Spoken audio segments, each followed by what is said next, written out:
कानपुर के police commissioner असीम अरुण ने VRS यानी कि ऐच्छिक सेवानिवृत्ति के लिए आवेदन किया है। उन्होंने एक बयान में कहा कि मुख्यमंत्री योगी आदित्यनाथ ने उन्हें भाजपा में शामिल होने का प्रस्ताव दिया है। उन्होंने इसकी घोषणा उस दिन की जब यूपी सहित 5 राज्यों में चुनाव की तारीखों का ऐलान चुनाव आयोग ने किया। असीम अरुण के कन्नौज सदर से चुनाव लड़ने की खबरें हैं।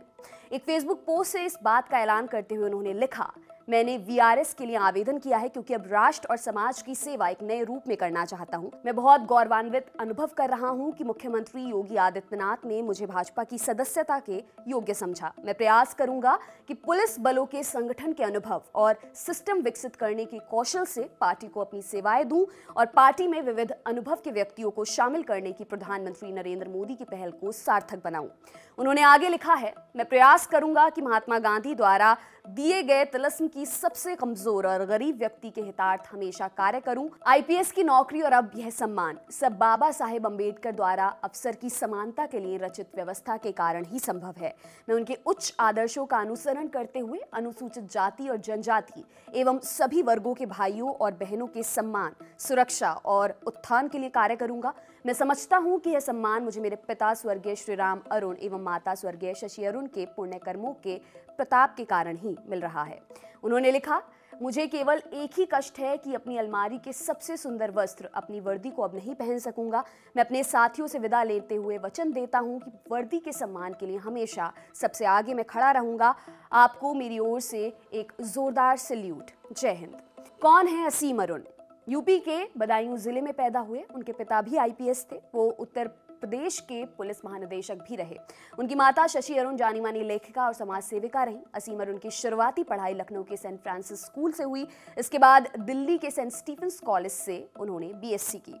असीम अरुण 1994 बैच के आईपीएस अधिकारी हैं। भारतीय पुलिस सेवा में आने के बाद वे यूपी के कई जिलों में तैनात रहे। टिहरी गढ़वाल, अब उत्तराखंड से लेकर बलरामपुर, हाथरस, सिद्धार्थनगर, अलीगढ़, गोरखपुर और आगरा में बतौर पुलिस अधीक्षक एवं पुलिस उप महानिरीक्षक अपनी सेवाएं उन्होंने दी।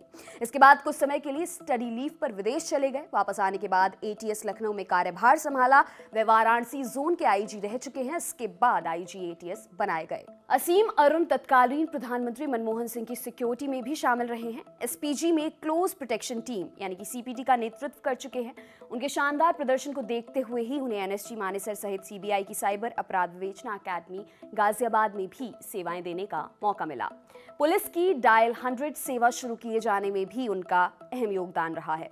साल 2009 में उन्होंने अलीगढ़ जनपद में तैनाती के वक्त भारत की पहली जनपद स्तरीय special weapons and tactics team यानी स्वॉट का गठन किया। स्वॉट टीम आतंकी और जोखिमपूर्ण मिशंस को अंजाम देने वाले खास हथियारों से लैस विशेष कमांडो टीम है। आगरा में डीआईजी के पद पर रहते हुए असीम अरुण ने इस टीम को विस्तार भी दिया और वहां भी स्वॉट टीम का गठन किया।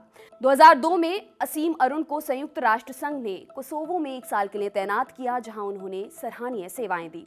संयुक्त राष्ट्र और एसपीजी में तैनाती के वक्त और अवकाश के दौरान विदेश के सभी राज्यों और 20 से ज्यादा देशों की यात्रा कर चुके हैं। सैफुल्लाह के एनकाउंटर के बाद चर्चा में आए थे असीम अरुण। असीम अरुण ने आईएसआईएस से जुड़े आतंकवादी सैफुल्लाह के एनकाउंटर का ऑपरेशन लीड किया था। सैफुल्लाह कानपुर का रहने वाला था। असीम अरुण को जानकारी मिली थी कि वो लखनऊ के ठाकुरगंज में छिपा हुआ है।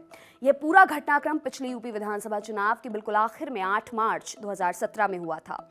22 साल के सैफुल्लाह के एनकाउंटर का ऑपरेशन लगभग 12 घंटे तक चला था। असीम अरुण के नेतृत्व में कमांडो ने सैफुल्लाह से सरेंडर करने को कहा, लेकिन सैफुल्लाह ने सरेंडर नहीं किया और सुरक्षा टीम पर गोलीबारी जारी रखी। जवाबी कार्रवाई में उसे मार दिया गया। एनकाउंटर के बाद सैफुल्लाह के शव के पास से आईएसआईएस का झंडा मिला था। इसके साथ ही उसके पास से पासपोर्ट, वायर और पिस्टल भी मिली थी। इस एनकाउंटर के बाद सैफुल्लाह के पिता सरताज ने उसका शव लेने से इनकार कर दिया था। सैफुल्लाह उनका सबसे छोटा बेटा था। न्यूज एजेंसी पीटीआई की रिपोर्ट के मुताबिक सरताज ने यह कहते हुए सैफुल्लाह का शव लेने से मना कर दिया कि एक गद्दार से उनका कोई संबंध नहीं, बेटा होना तो दूर की बात है। हालांकि उन्होंने ये भी कहा था कि सैफुल्लाह के व्यवहार से कभी नहीं लगा कि वो आतंकवादी हो सकता है। आपके लिए खबर लिखी है हमारे साथी डेविड ने। मेरा नाम है दिव्यांशी। देखते रहिए दी लल्लन टॉप। शुक्रिया।